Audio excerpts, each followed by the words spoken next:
السلام علیکم۔ پیش خدمت ہے انڈین رائٹر مشرف عالم ذوقی کا شہرہ آفاق ناول لے سانس بھی آہستہ، پیشکش national audio library for the blind. یاد رہے یہ کتاب صرف بالغ افراد کے لیے ہے، بچے اسے ہرگز نہ سنیں۔ مزید معلومات کے لیے آپ ڈسکرپشن میں دیے گئے نمبر سے ہمارا واٹس ایپ گروپ جوائن کریں۔ شکریہ۔ قسط نمبر 6۔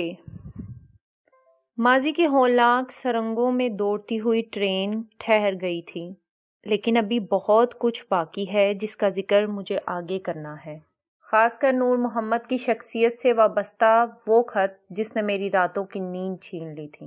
مجھے پروفیسر نیلے کے گھر ان پر حملہ کرنے والے بندر یاد آ گئے۔ ان میں ایک بندر جو پروفیسر کا چشمہ لے کر بھاگ کھڑا ہوا تھا۔ مجھے پروفیسر نیلے کی بات یاد آ رہی تھی۔ عام طور پر مہذب سماج میں ہی جمہوری حملے تیز ہوتے ہیں اور یہ حملے بندر کرتے ہیں۔ یہ national audio library for the blind کی آواز ہے۔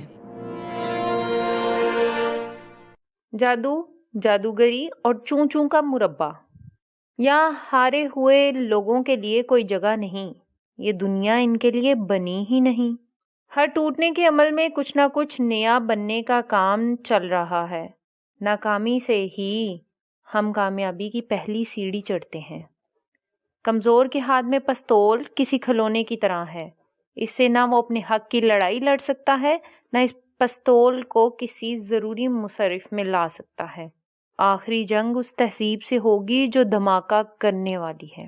یہاں اس علاقے میں اچانک ٹھنڈ بڑھ جاتی ہے، کبھی اچانک گرمی چھا جاتی ہے۔ مجھے سارا نے جگایا تھا، گھڑی دیکھی تو 5 بج رہے تھے۔ پہاڑیوں سے چھن چھن کر دھوپ میرے کمرے میں داخل ہو چکی تھی۔ ددو، ٹھنڈ پھر بڑھ گئی ہے۔ میں نے مسکرانے کی کوشش کی۔ آپ کی چائے آ گئی ہے، ابو بابا بیمار تھے اس لیے چائے میں ہی لے کر آ گئی۔ وہ میری آنکھوں میں جھانک رہی تھی۔ ایک بات بولوں ددو، جب سے وہ خط آیا ہے آپ ضرورت سے زیادہ پریشان نظر آتے ہیں۔ آخر اس خط میں ایسا کیا ہے؟ آپ کچھ چھپانے کی کوشش کر رہے ہیں ددو۔ سارا کو اپنے پاس کھینچتا ہوں۔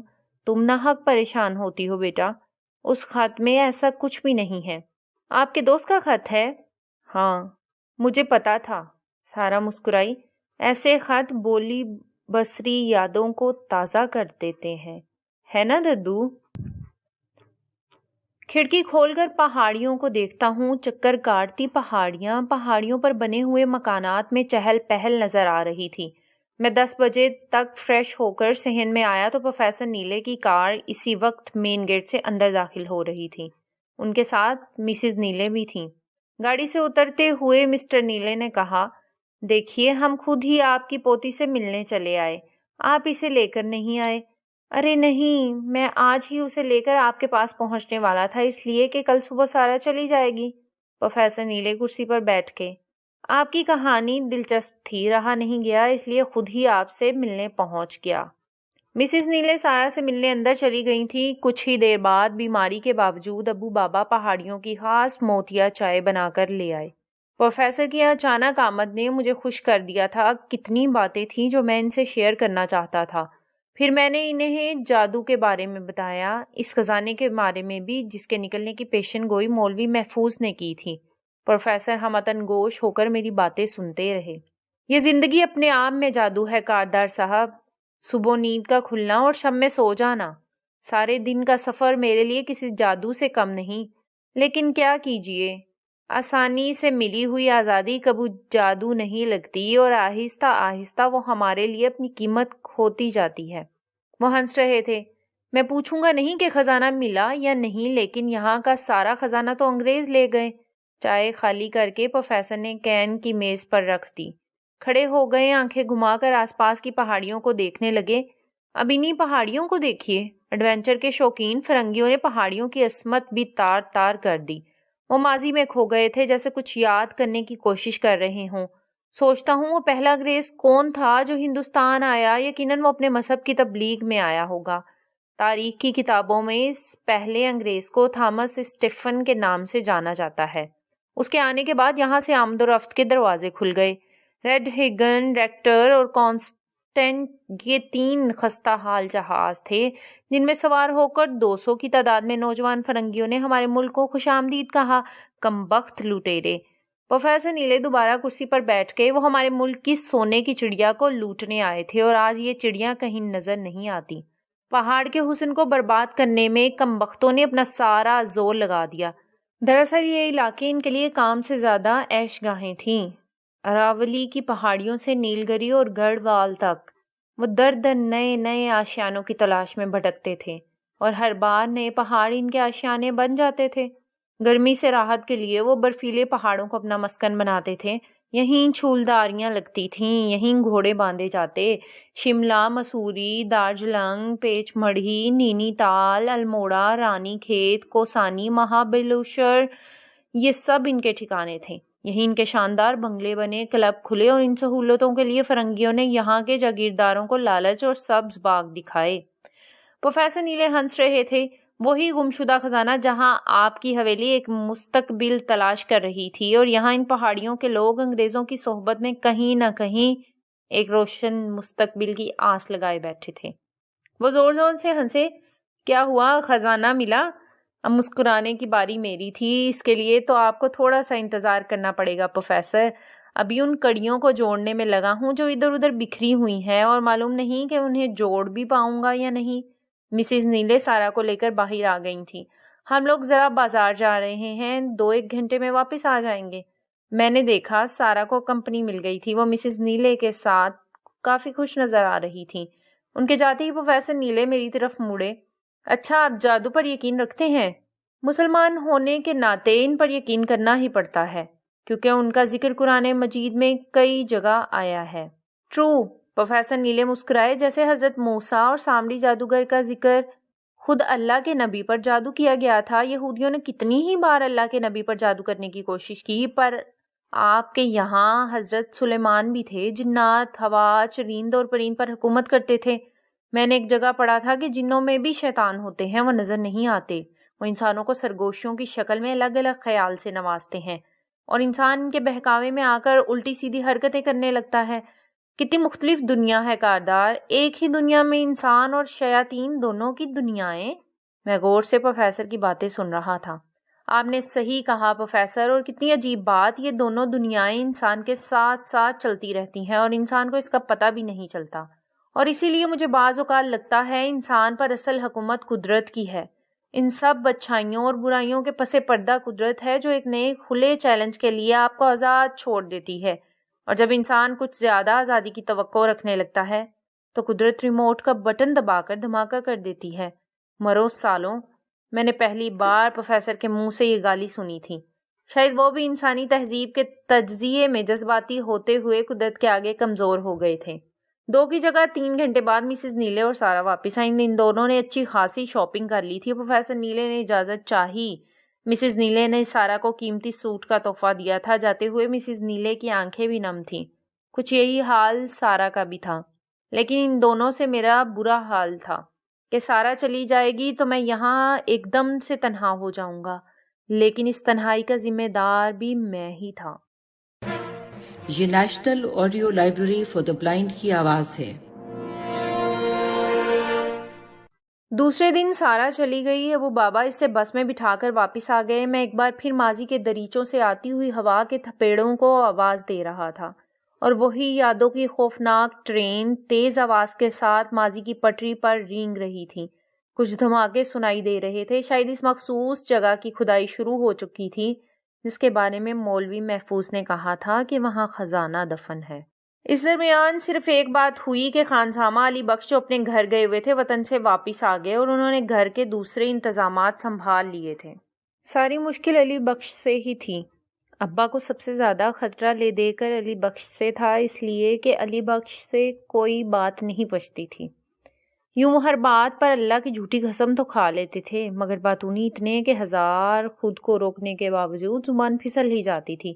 ابا کو وہ پرانے زمانے کے دستور کے مطابق احترام سے بابو کہا کرتے تھے۔ بابو کی بات، اللہ قسم یہ بات یہاں سے کہیں نہیں جائے گی، بس پیٹ میں دفن سمجھیے۔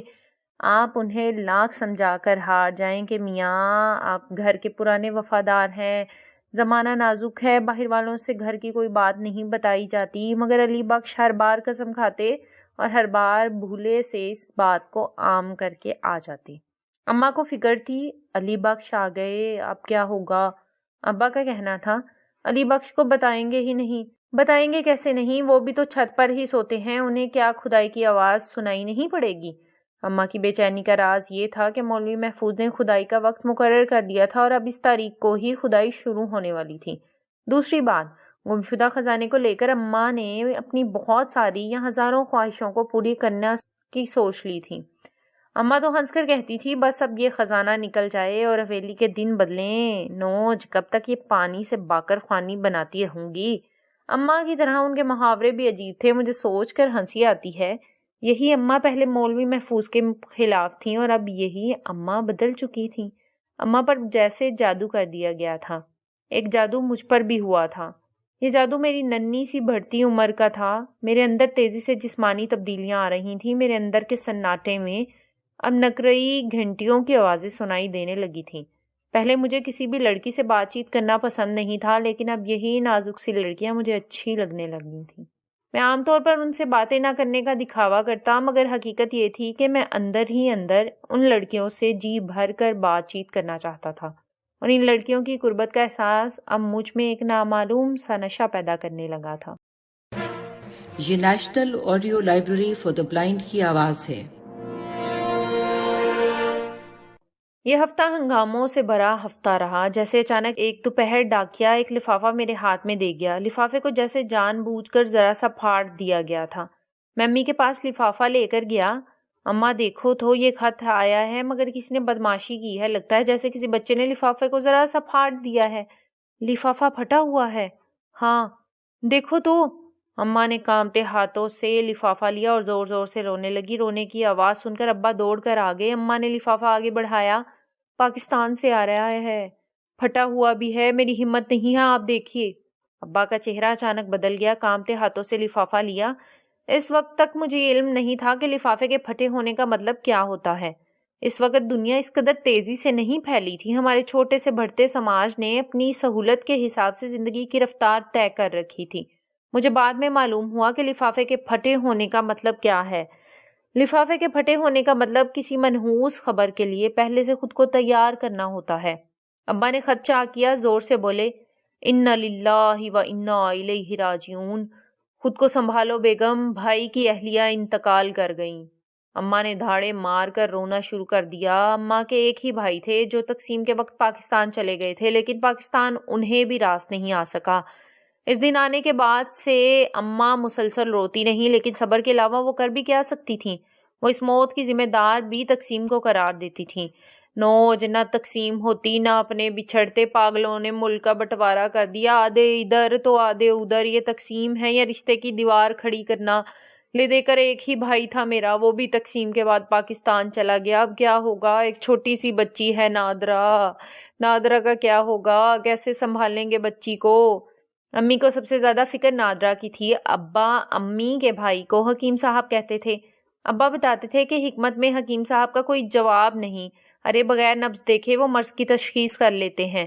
ابا حکیم صاحب سے بے حد متاثر تھے، اس لیے حکیم صاحب کی اہلیہ کے جانے کا ابا کو بھی بہت افسوس تھا۔ اب گھر میں ہر وقت نادرہ کی باتیں ہوتی تھیں۔ یہ نام تنہائی میں کچھ زیادہ ہی میرے وجود میں سانس لینے لگا تھا۔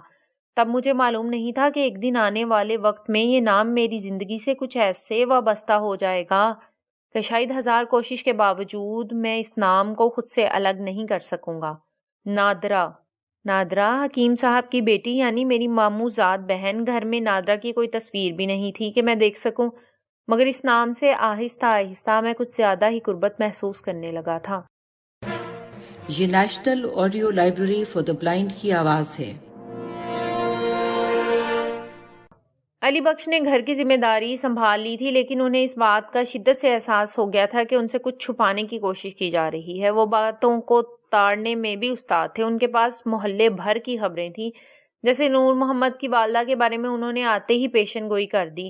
نظر محمد گئے کام سے، شاہ جنات ان کی اہلیہ کو لے کر غائب ہو جائے گا۔ وہ بھروسے اور مضبوطی کے ساتھ اپنی بات پوری کرتے تھے۔ بابو، ارے میں گیا تھا نظر محمد کے یہاں، اس وقت شاہ جنات آئے ہوئے تھے، تم نے دیکھا؟ نہیں دیکھا نہیں، مگر سنا کمرہ بند تھا. کمرے سے باہر سارے لوگ ایسے کھڑے تھے جیسے مردے کو دیکھ لیا ہو. بابو کی بات. اندر سے مردانہ سرگوشیوں کی آوازیں آ رہی تھیں. تم پاگل ہو علی بخش، ابا ہنس کر کہتے. بابو کی بات. لیکن کانوں سنی کہہ رہا ہوں. شاہ جنات کو پسند نہیں کہ اب کوئی بھی دوسری کاروائی کی جائے. ابا کو اسی لمحے ایک نادر خیال آ گیا تھا. وہ علی بخش سے بولے، دیکھو علی بخش، ہر انسان کی زندگی قیمتی ہے. اس لحاظ سے نظر محمد کی اہلیہ کو بھی وہیں رہنا چاہیے، نہ کہ شاہ جنات کے پاس. 100% درست بابو کی بات. اور نظر محمد کی اہلیہ اچھی ہو جائیں، اس کے لیے ایک کاروائی یہاں سے بھی ہوگی. مگر دیکھو خبردار، اگر یہ خبر یہاں سے باہر گئی تو اس کا الٹا اثر تم پر ہو جائے گا. ہائے بابو کی بات. ابا ہنسے. یعنی پھر شاہ جنات تمہیں چھوڑیں گے نہیں؟ ایسا اس لیے کہہ رہا ہوں کہ جمعے کی رات مولوی محفوظ آئیں گے، مگر خدا کے لیے اپنی زبان بند رکھنا. بابو کی بات. علی بخش ڈر گئے تھے، کسی گہری سوچ میں ڈوبے تھے، مگر ابا نے سکون کی سانس لی تھی کہ وہ علی بخش کو قابو کرنے میں کامیاب ہو گئے تھے.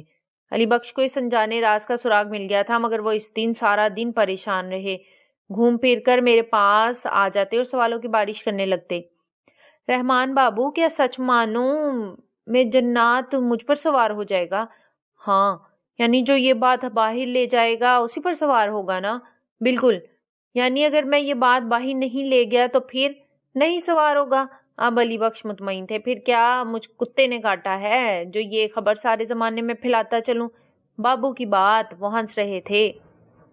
بس کان سے سنی اور پیٹ میں دفن. لیکن آئے گا مزہ، دیکھتے ہیں محفوظہ کیا کرتا ہے. وہ پیار سے مولوی محفوظ کو محفوظہ کہا کرتے تھے. اماں ابھی تک پاکستان کی خوفناک تقسیم اور بھائی کی اہلیہ والی خبر سے خود کو باہر نکالنے میں کامیاب نہیں ہوئی تھی. لیکن جیسے جیسے جمعے کا دن قریب آ رہا تھا، اماں کا آدھا دھیان گمشدہ خزانے نے بھی کھینچ لیا تھا. انہیں بس ایک ہی فکر تھی، سارے گھر تو آس پاس ملے ہوئے ہیں، خدائی ہوگی کیسے؟ لیکن انہیں یقین تھا مولوی محفوظ نے کچھ تو سوچا ہوگا.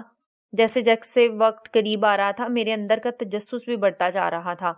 جمعے سے ایک دن پہلے مولوی محفوظ پھر تشریف لائے. اب تو جیسے وہ گھر کے ممبر کی حیثیت رکھتے تھے، ایک ایسے ممبر کی حیثیت جن کے سامنے اب گھر کی عورتوں کے لیے پردہ کوئی معنی نہیں رکھتا تھا.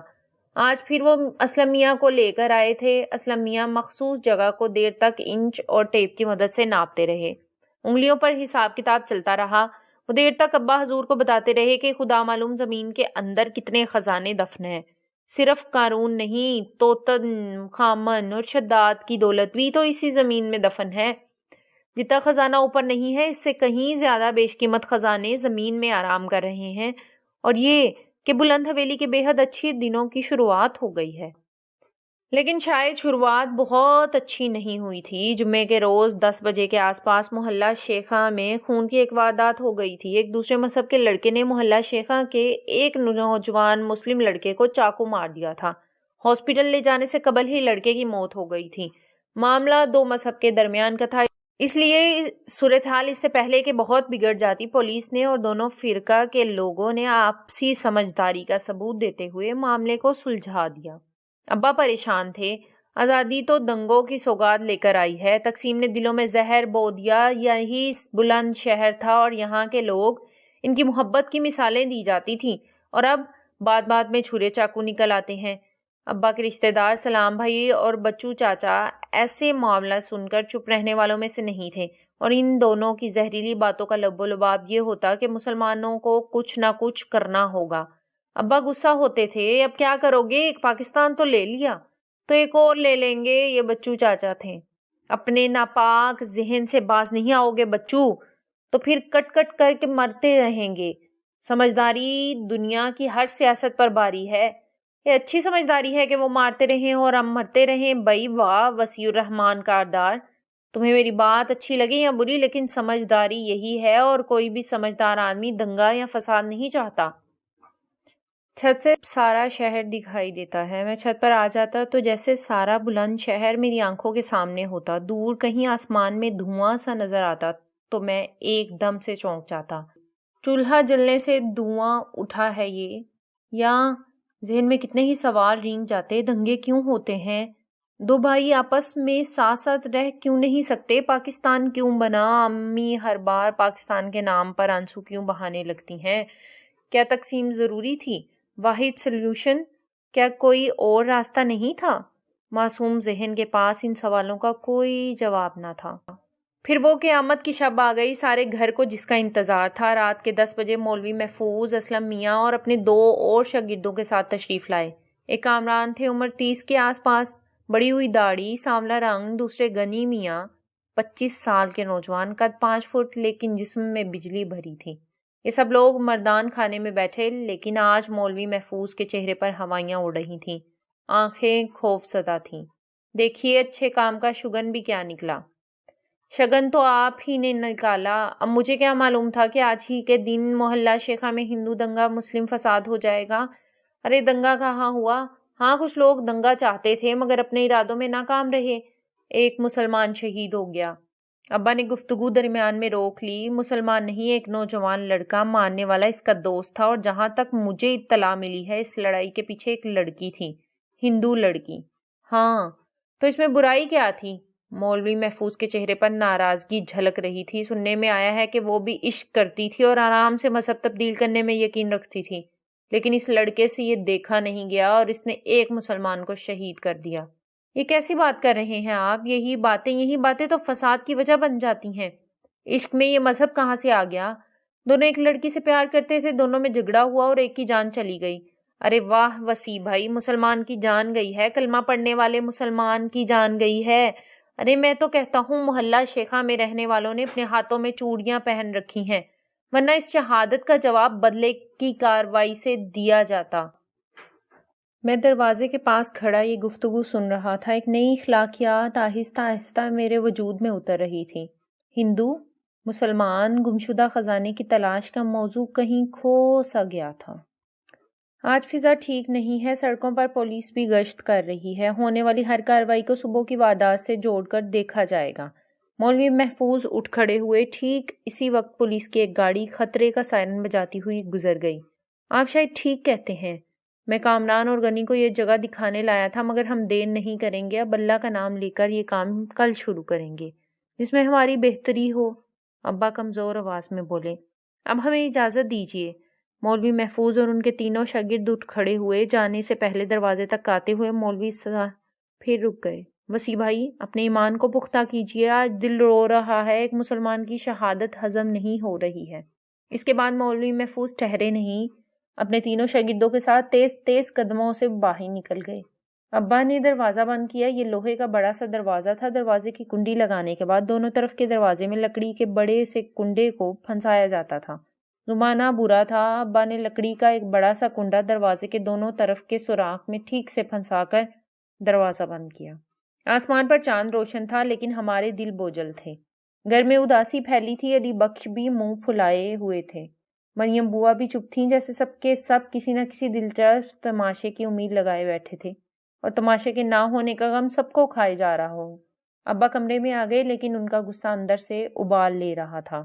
انہی لوگوں نے مسلمانوں کو بدنام کیا ہوا ہے، ذرا سی بات کا بتنگڑ بنا دیتے ہیں۔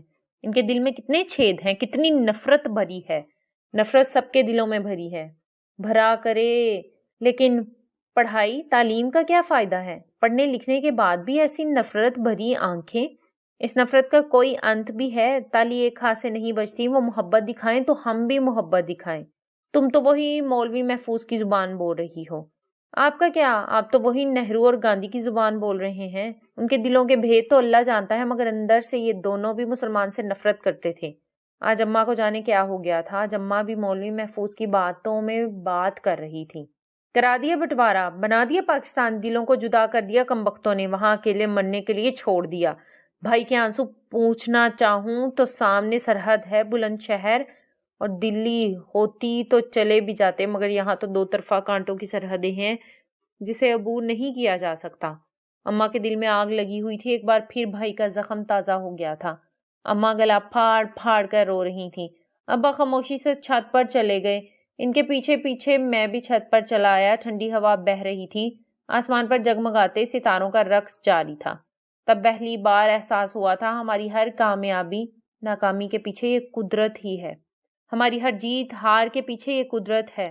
ہم کھیلتے ہیں، تماشا کرتے ہیں، لیکن ہم سے تماشا کرانے والی بھی قدرت ہے۔ آسمان پر بدلیاں چھا گئی تھیں۔ چاند کے چھپنے نکلنے کا کھیل شروع ہو گیا تھا۔ یہ national audio library for the blind کی آواز ہے۔ شہر میں دوسرے دن بھی ماحول بہتر نہیں ہو سکا۔ گشتی پولیس کی گاڑیاں گھوم رہی تھیں۔ محلہ شیخہ میں امام عظیم بھائی کے گھر اس واردات کے بعد ایک میٹنگ ہوئی تھی۔ میٹنگ کس بات پر ہوئی یہ معلوم نہیں ہو سکا، لیکن میٹنگ کی خبر اڑتی اڑتی ان علاقوں تک گئی جہاں دوسرے مذہب کے لوگ زیادہ تعداد میں تھے۔ پھر افواہیں گشت کرنے لگیں۔ میاں بدل لینے کے فراق میں ہیں، کل سارا دن میاں میٹنگ کرتے رہے۔ حملہ کرنے کا پروگرام ہے، رات کے وقت سونا نہیں ہوگا۔ میاں نسلہ جمع کر رہے ہیں، اب سالوں کو پاکستان گھدیڑنا ہی ہوگا۔ کچھ ایسی ہی خبریں اڑتی اڑتی مسلم گھرانوں میں بھی گشت کر رہی تھیں۔ ہندو لڑکی کو بدنام کرنے کی سازش، ہندو چھوڑیں گے نہیں، ایک کا بدلہ 10 لوگوں سے لیں گے۔ کم و بیش نفرت کا وہی رنگ دونوں طرف غالب تھا جو تقسیم کے وقت رہا ہوگا۔ احتیاط کے طور پر شہر میں دھارا 1441 لگا دی گئی تھی۔ ہم جیسے کسی قید خانے میں تھے۔ عام طور پر صبح میں دروازے پر لگا لکڑی کا کنڈا الگ کر دیا جاتا تھا، پھر یہ کنڈا رات گئے ہی دروازے پر لگا کر بند کیا جاتا۔ مگر ان خبروں کو سنتے ہوئے احتیاط کے طور پر ابا نے گھر کو مقفل کر دیا تھا۔ محلے میں جتنی اڑتی خبریں تھیں ان سے کہیں زیادہ خبریں علی بخش کے پاس جمع تھیں، مگر افسوس یہ کہ علی بخش کو کسی کو بھی یہ خبریں سنانے کا موقع نہیں مل رہا تھا۔ میں کتابیں پڑھ رہا تھا کہ علی بخش کمرے میں داخل ہوئے، وہ میری میز کے پاس ہی آ کر کھڑے ہو گئے۔ رحمان بابو، کیا ہم پاکستان نہیں جا سکتے؟ پاکستان؟ میں ایک دم سے چونک گیا تھا۔ پاکستان کیوں؟ ارے آپ تو گھر میں رہتے ہیں، آپ کو کیا پتا کہ لوگ کیسی کیسی باتیں بنا رہے ہیں، آپ کو تو اجازت بھی نہیں ہے گھر سے باہر نکلنے کی، ذرا باہر جائیے۔ اوف، ایسی باتیں کہ بس کان پھٹ جائیں اور ہم زمین میں دفن ہو جائیں۔ اچھا، وہ کان میں پھسپھسائے۔ دنگے کی تیاری ہے رحمان بابو، بڑے دنگے کی۔ ہندوؤں نے میٹنگ کی تھی، سارے مسلمانوں کو پاکستان گدھیڑ کے دم لیں گے۔ اچھا، اور کیا؟ یہاں تو سب کو مذاق لگتا ہے مگر یہی سچ ہے۔ میں تو کہتا ہوں ابھی بھی وقت ہے، ابھی بھی ہم پاکستان جا سکتے ہیں۔ اب نہیں جا سکتے، تاریخی معلومات مجھے بھی تھی، میں آہستہ آہستہ اب اس تاریخ میں دلچسپی لینے لگا تھا۔ وہاں اس سے بھی برا حال ہے، یہاں سے بھی زیادہ جاننے جا رہی ہیں وہاں۔ اچھا، یعنی مسلمانوں کو مار رہی ہیں؟ ہاں۔ اوہ، علی بخش گہری فکر میں ڈوب گئے تھے، مگر دنگا ابھی تک ان کے دل اور دماغ میں بسا ہوا تھا۔ شہر کی فضا اچھی نہیں ہے، وہ گہری سانس لے کر بولے۔ اب یہ فضا ایسی ہی رہے گی۔ علی بخش واپس لوٹ گئے تھے، مگر ان کے آخری الفاظ دیر تک ذہن و دماغ میں ہلچل مچاتے رہے۔ یہ national audio library for the blind کی آواز ہے۔ میں کتابیں لیے بیٹھا تھا، لیکن جیسے کتابوں سے سارے الفاظ مٹ گئے تھے، دھماکے ہو رہے تھے۔ میں آسمان پر تیزی سے پھیلتے دھوئیں کو دیکھ رہا تھا جیسے گدھ اتر رہے ہوں۔ سڑک پر بلواک کرنے والوں شور کر رہے تھے۔ ہر طرف مارو پکڑو کے گندے شور دل و دماغ میں طوفان مچا رہے تھے۔ کس صدی میں آ گئے ہیں ہم؟ میری سوچ کا زاویہ تنگ ہوتا جا رہا تھا۔ کیا ملک صرف ایک ہی موسم یا ایک ہی تہذیب میں گم ہے؟ دنگوں کا موسم یا دنگوں کی تہذیب؟